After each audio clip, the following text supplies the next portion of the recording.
भव्य कीर्तनकार सत्यपाल महाराज यांचे नातू नयनपाल महाराज तसेच संत खेमराज महाराज यांच्याकडून यांचे सत्कार होत आहे।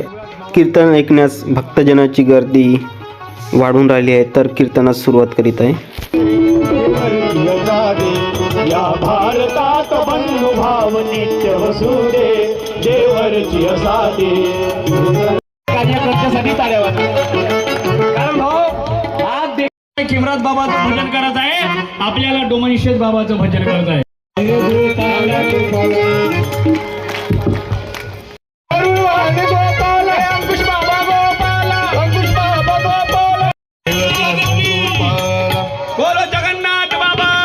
वरुडा तहसीलमधले चरुखटी गाव या ठिकाणी या कीर्तनाचा महोत्सव आहे।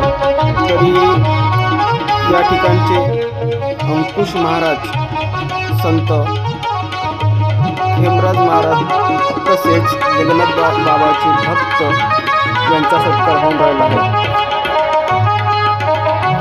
तसेच नयनपाल महाराज, संत खेमराज महाराज तसेच नयनपाल महाराज यांनी अंकुश महाराजांना काही छोटीशी भेट दिली आहे, ते बघू शकता तुम्ही। नयनपाल महाराज तसेच खेमराज महाराज ते बघू शकता तुम्ही त्या पडद्यावर, ते छोटीशी भेट आणि या कीर्तनाचे उत्कृष्ट पुन्हा वाढावे।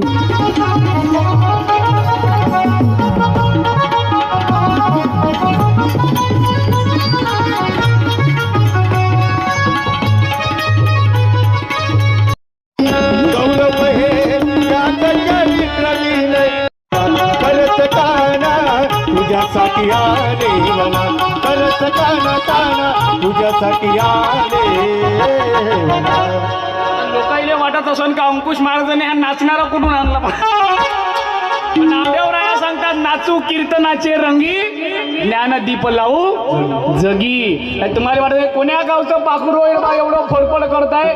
मी मुक्काम पोस्ट शिंदोला तालुका वणी जिल्हा यवतमाळ, नातू ऑफ सत्यपाल, आणि मी कोणता पाखरू बिकरू नाही महाराज, यायला माहित नाही। आता तुम्ही आपलं पाहिलंय, मी कोणा पाखरू बिकरू नाही, तर मी राष्ट्रीय समाज प्रबोधन कराव।